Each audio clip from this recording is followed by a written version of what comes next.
Virtual reality church. Yes, it's a thing. Yes, it's already happening. And yes, this is exactly what we're going to be talking about today. And if we have not had the opportunity to meet yet, my name is Sammy. I am one of two owners of Digivangelism, which is an organization that seeks to help progressive spiritual leaders share hope, healing, and light online. If that's of interest to you, subscribe, because we're here every single week. So church in the metaverse. What is up with this? What even is a metaverse? And how do you do virtual church? What does that even look like? Let's talk about it. So last week I had the opportunity to not only attend a webinar called VRChurch in the Metaverse put on by VRChurch and the awesome DJ Soto, but DIGI got to sponsor this event as well. And so we got a little shout out in there to all those new folks who found us from the event. Welcome. And if you never heard of this event, I'm gonna tell you about it. So I'm not sure if we were only supposed to be there for an hour and a half or 2 hours, but I'm pretty sure we were there for almost 2.5 hours, if not a little more. There was so much to say, there was so much to learn, there were so many questions, they kept coming. Now, as a very clear disclaimer, I can't answer most of these questions. I don't have a ton of experience with VRChurch, so this is more about what I learned during this webinar and what I think you should know. One of the first points that I wrote down in my notes that they talked about in the webinar is that we are kind of at the end of the information era,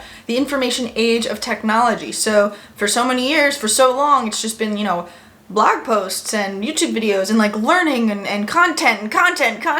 But now we're shifting into this experiential age, which we can experience in the metaverse. I thought that was a neat concept to point out right at the beginning, because a lot of people might be sitting there watching going, VR, this is unlike anything we've seen before or done before. And it's like, exactly. Technology changes fast, and Web 3.0, as a lot of people are calling it, is entering in. Virtual reality being a huge component of this. So my background with VR is pretty limited. I am itching for a headset, but we're not quite there yet. As soon as I have one though, I will be sure to report back. But for now, I've just played a couple games on friends' consoles and they were incredible fun. I loved it, but I have a lot to learn. One thing I learned during this webinar is that there are multiple ways to connect in virtual reality. It's not like you just put on the headset and all of a sudden you're in one metaverse, you're in one area, you're in one space with everybody. No.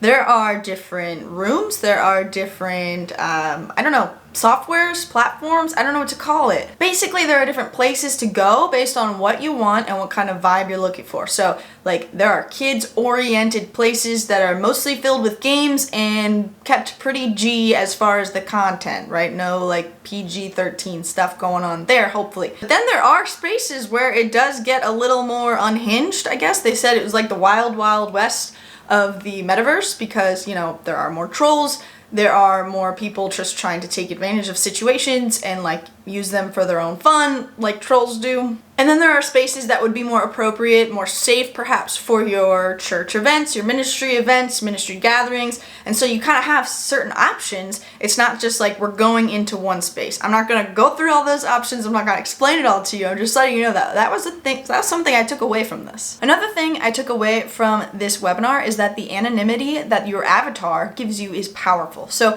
when you go in the metaverse, you're not being recorded as you are exactly. You have to make an avatar, kind of like a Bitmoji, if you know what those are. It's like a moving, breathing emoji, a animated version of yourself, but you can make it look however you want. And so a lot of people make it look like themselves, kind of. Maybe they change some features or make the clothing look different, but some people don't. Some people, there was a Rafiki preaching. I saw a Rafiki preaching. So you make your avatar as you want, and then you're anonymous, right? So people can hear you, they can see the way you're moving based on your hands and your head. They can hear you talking, but they're not seeing your face like on a Zoom call, right? They're not right in front of you. You're a little bit more anonymous. And so the leaders in this webinar, they were telling us just how powerful that can be. It can be the best thing and it can be the worst thing. It can help people to be completely raw and real and vulnerable in an instant, because there's nothing to lose, right? You don't know who they are, especially if you show up in a room and there was no scheduled meeting time. You're just in one of those spaces where people can just kind of pop up and connect. They may never see you again. So why can't they share one of the biggest things on their heart and mind at that moment? Because again, what is there to lose? So that can be kind of the best thing, right? In some ways, but it could also go the other way. It could be the worst thing, because what is there to lose? I can be a jerk and I may never see you again. And so that always is a problem with the internet though, right? I mean, we see that with TikTok comments and trolls on YouTube and all that sort of thing. So you kind of take the good with the bad there, but I really appreciated the way that the avatar in VR really takes that to another level. That's really interesting to me. Another idea I heard from these leaders that I want you to know about is the idea of ask a pastor anything. And so for VR, this would be creating an event and saying like, I'm going to be here at this time, and anybody in the world, in the metaverse, can come and ask me anything. As a pastor, I will give you my 2 cents. Beautiful. And people do this. They're actively doing this, and people will pop in and, again, be real. Maybe they have something really on their heart that they want to talk with a pastor about, and would they ever walk into a church to do this? Maybe a lot less likely than, popping in, sharing their question, hearing what the answer is, and then, piecing out, never seeing them again. It's a lot more transient, and so there can be a lot of opportunity in that. Now, if you're not in VR quite yet, I think you can still put that idea in your back pocket or even in your hand to use immediately, because how many other platforms can we do Ask a Pastor Anything on? So many, right? You could do a live video, you could make a TikTok and just respond to all these answers. You could make a post on one of the platforms where people are more engaged in. You can even have a way for people to anonymously submit questions online, and then you take them in and then record a video and post it. It doesn't have to be live, it doesn't have to be in the moment, although VR offers quite the opportunity to do this. The last thing that I learned from the leaders that they told us straight out is that everybody is doing this their own way. So if you are eager to get in the metaverse and you're, getting your headset, you're trying to figure out what to do, don't stress about doing it right. This stuff is so new. VRChurch in general is so new. People have learned great ways to do it, but that doesn't mean they're the perfect way. It doesn't mean they're the exact way that you should be doing it. So experiment a little and know that your right way doesn't have to look like anyone else's. Learn from other people, learn what they're doing, but know that, again, everyone's figuring this out at the same time. I'm going to give you some next steps now if you are interested in learning more or taking action, but before I do, I want you to know very clearly that this is already happening. There are people I talk to about this that are like, oh, that will never be a thing, and there's no way people can engage in this way. They are. They already are. I learned that some of the gatherings have 40 to 50 people consistently every single week in the metaverse. They have 200 people in their community engaging in virtual reality in this way online. This is not coming. This is here. It's going to grow from here. People are going to be learning about it from here. Are you going to be there too? That's the question. I'm not saying that you have to take the steps to be there today or next week or even this year necessarily. I'm just encouraging you to continue to learn and listen, and don't close down when you hear virtual reality, because it's coming in hot. This webinar was all about how to start a VR church in 3 days, and so the initial steps they gave on day 1 was to actually create your avatar and then just start exploring the different worlds that are out there in virtual reality. I would say if you're going to use a headset, you probably want to get that hardware too. So if you're trying to get started in this way, headset, avatar, start learning. There's really no immediate action that needs to be taken other than just exploring the worlds, trying to figure them out, trying to figure out the settings, get your toes wet. I mean, there's so much to learn, right?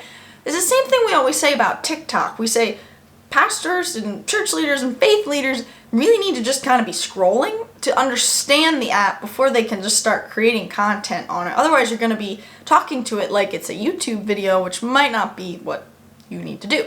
Now again, after you get your headset, you get your avatar, you have explored all the worlds, you're going to have a million questions. And I know that because I saw it in this webinar, and I can't answer those for you, but what I can do is tell you that VRChurch.org, there are some super talented, super enlightened from their experiences folks that can walk with you through this. So I'm not sponsored in any way by, I wasn't asked to make this video, but I want to let you know that they have coaching, they have consulting for church, specifically for church leaders who are trying to start churches in the metaverse. So I would invite you to check out vrchurch.org. See if you can find any information that you need for free through any of their content, and if not, just sign up for a month of coaching so that you can get started, at least get the ball rolling. For whatever you think about and feel when you hear the words virtual reality church today, I think 5 years from now, it's going to be a very different experience for you. And so I would invite you to continue to listen and learn and ask questions, learn from experts that have been doing this if you are ready to move forward. That is it for today, my friends. If you would like us to make more virtual reality church related content, maybe get some answers from DJ Soto, maybe just dive into this a little bit more, comment below, shoot us a DM, let us know, we're around. I do want to point out that if you need more answers about websites and social media, we just created a free 1 hour long webinar with the top 10 ideas for impact you need to know before Easter 2022 for websites, and the top 10 ideas for impact that you need to know for social media before Easter 2022, which is coming in so quickly. That will be linked in the description below. Enjoy, it is free, it's all yours. We hope that it helps you reach people with hope, healing, and light online. That's why we exist. Today we brought the knowledge. It's your turn to put it into action and or just keep learning more. Peace.